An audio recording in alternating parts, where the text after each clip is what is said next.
marilah kita mengambil waktu hening sejenak untuk kita meneduhkan diri, juga mengarahkan hati dan pikiran kita semata-mata hanya pada Yesus Kristus Tuhan kita.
Di dunia gelap, nyalakanlah api yang tak padam lagi, tak padam lagi. Di dunia gelap, nyalakanlah api yang tak padam lagi, tak padam lagi. Di dunia gelap, nyalakanlah api yang tak padam lagi, tak padam lagi. Di dunia gelap, nyalakanlah api yang tak padam lagi, tak padam lagi. Di dunia gelap, nyalakanlah api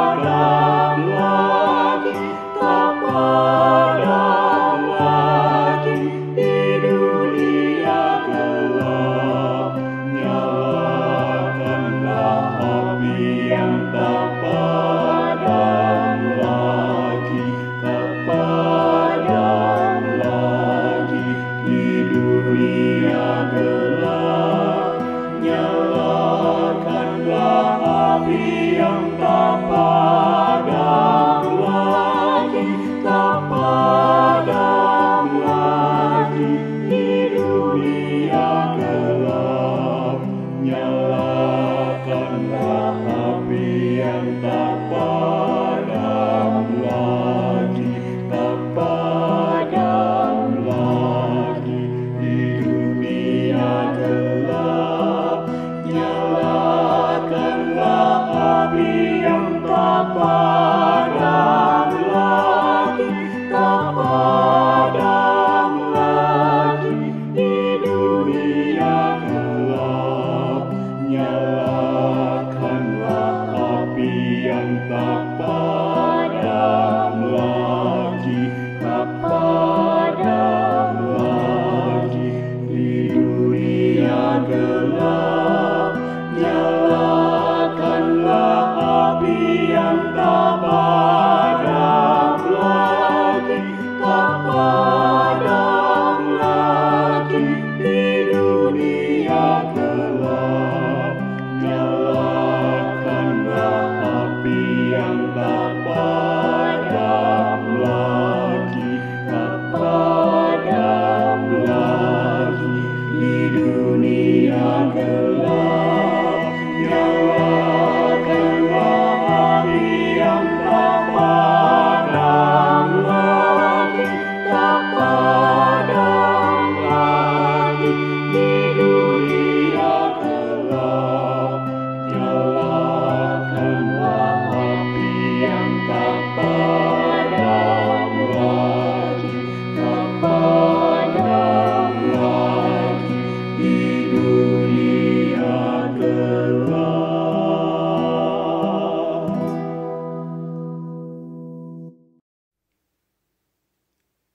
Hidup itu indah. Saudara-saudari kasih Tuhan, apa artinya hidup itu indah? Apakah Sadrak, Mesakh, Abednego yang berada di dalam perapian besar, hidup itu indah? Apakah Daniel yang ada di gua singa, hidup itu indah? Apakah seorang muda Yusuf yang dibuang oleh saudara-saudaranya, dipenjarakan, hidup itu indah? Apakah para nabi yang melakukan ketaatan, mengalami penderitaan dan ancaman bahaya, hidup itu indah? Apakah para rasul yang memberitakan Injil, dia harus mengalami penderitaan, bahkan disalib dengan kepala di bawah? Apakah hidup itu indah? Apakah Tuhan Yesus yang hidup memberikan banyak pertolongan dan menyembuhkan banyak orang, harus mengalami fitnahan, harus mengalami permusuhan, harus mengalami penderitaan, dan disalibkan? apakah hidup itu indah? Saudara-saudari kasih Tuhan, apa artinya hidup itu indah? Di dalam Yesaya 48 ayat yang ke-17 mengatakan, Akulah Tuhan Allahmu yang mengajar engkau tentang apa yang memberi faedah, yang menuntun engkau di jalan yang harus kau tempuh. Saudara-saudara, ternyata keindahan hidup yaitu ketika kita menyadari bahwa Tuhan sedang mengajar kita yang memberikan faedah. Ketika Tuhan mengajar kita dengan situasi dan keadaan yang ada, dan itu memberikan faedah. Lalu kita juga mengalami keindahan hidup, yaitu ketika kita sadar bahwa Tuhan sedang menuntun kita di dalam situasi dan keadaan kita menuju kepada satu jalan yang memang harus kita tempuh. Itulah keindahan hidup. Mengapa ketika kita menyadari bahwa Tuhan sedang mengajar dan menuntun, memberikan keindahan hidup, saudara-saudara. Di dalam Yesaya pasal 48 ayat yang ke-18 berbunyi, Sekiranya engkau memperhatikan perintahku, maka damai sejahteramu akan seperti sungai yang tidak pernah kering, dan kebahagiaanmu akan terus berlimpah seperti gelombang-gelombang laut yang tidak pernah berhenti. Oleh sebab itu, saudara-saudari kasih Tuhan, saya yakin Sadrah, Mesah, Abednego, Daniel, para nabi, para rasul, dan Kristus sendiri yang menjadi teladan. Mereka meskipun mengalami satu hal yang tidak menyenangkan, namun mereka mengalami damai sejahtera ilahi, dan mereka mengalami kebahagiaan hidup. Mengapa? Karena mereka hidup di dalam tuntunan kepada jalan yang memang harus mereka tempuh. Saudara-saudara, apakah saudara-saudara merasa tidak terima dengan keadaan saudara sekarang ini? Atau mungkin saat ini saudara-saudara sedang protes dengan kehidupan saudara-saudara? Firman Tuhan mengingatkan kita, mari kita menyadari bahwa Tuhan sedang mengajar dan menuntun dalam hidup kita ini, supaya kita mengalami damai sejahtera dan kebahagiaan. Selamat mengalami tuntunan dan ajaran Tuhan, dan selamat menikmati damai sejahtera dan kebahagiaan yang Tuhan sediakan. Amin.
Marilah kita berdoa. Ya Bapa, kasihanilah kami. Kami mengetahui apa yang baik yang harus kami kerjakan, tetapi kami malah mengerjakan yang tidak berkenan di hadapan Tuhan. Sesungguhnya, kami punya pilihan untuk memilih yang benar, tapi kami lebih memilih untuk jatuh dalam berbagai-bagai pencobaan. Kami menyesal dan memohon ampun padamu. Ya Bapa, kasihanilah kami. Ya Tuhan, inilah doa kami.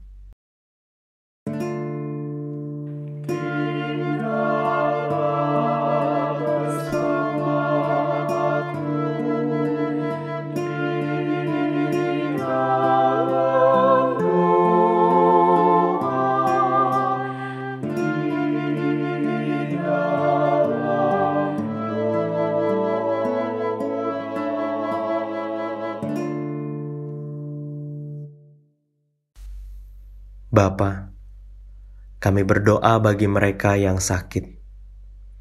Tuhan tolong pulihkan mereka. Apapun sakit penyakit yang mereka sedang gumulkan, kami percaya Engkau sanggup menyembuhkan. Seturut kehendak-Mu, pada waktu-Mu, sesuai cara-Mu ya Tuhan. Anugerahkan mereka, juga setiap kami yang sakit. Beri kesabaran, beri kekuatan, limpahkan dengan damai sejahtera yang asalnya daripada Tuhan, agar proses pemulihan ini kami dapat jalani dengan sukacita. Ya Tuhan, inilah doa kami.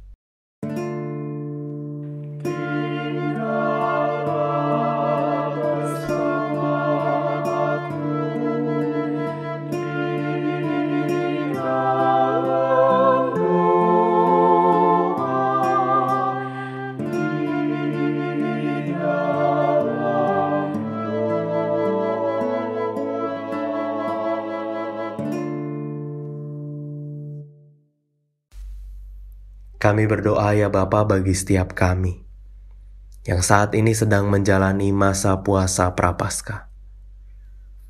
Biarkan kami melalui disiplin rohani seperti ini, kami makin belajar mengekang diri. Kami belajar lebih lagi untuk menyangkal diri, menundukkan diri kami di bawah kekuasaan-Mu, agar melalui hidup kami, pekerjaan-pekerjaan Tuhan nyata. Bukan hanya pekerjaan-pekerjaan besar, tetapi malah mungkin perkara-perkara kecil dan sederhana yang Tuhan percayakan untuk kami lakukan. Ya Tuhan, inilah doa kami.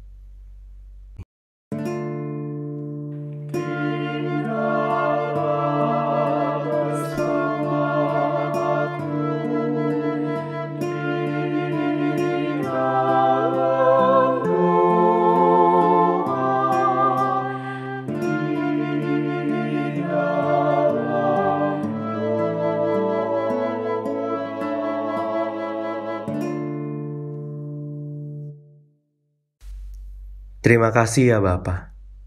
Inilah segenap doa kami bawa kepadamu. Anugerahkan kami kerendahan hati, tidak hanya untuk menerima apa yang menjadi kehendak Tuhan, tetapi juga agar kami senantiasa melakukan segala sesuatu bagi kemuliaan Tuhan. Dalam nama Tuhan Yesus Kristus kami berdoa. Amin.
Kita yang berdosa seharusnya mati.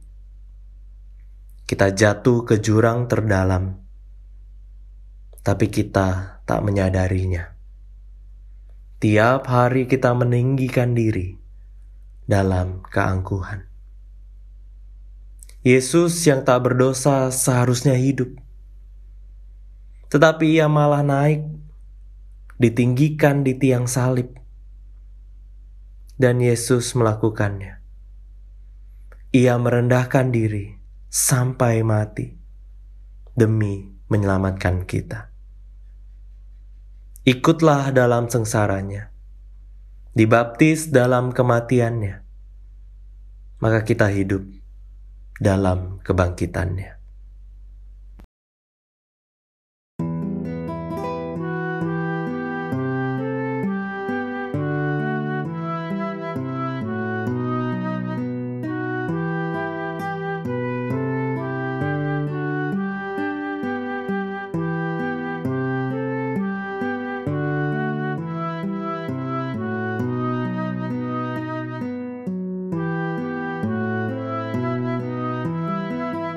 Hanya dalam Tuhan jiwaku tenang, damai dalam Tuhan.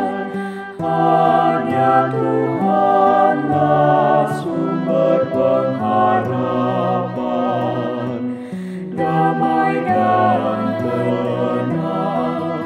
Hanya dalam Tuhan jiwaku tenang, damai dalam Tuhan. Hanya Tuhanlah sumber pengharapan, damai dan tenang. Hanya dalam Tuhan jiwaku tenang, damai dalam Tuhan. Hanya Tuhanlah sumber pengharapan, damai dan tenang.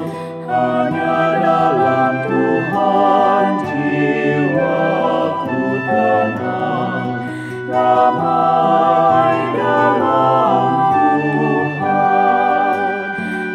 Hanya Tuhanlah sumber pengharapan, damai dan tenang.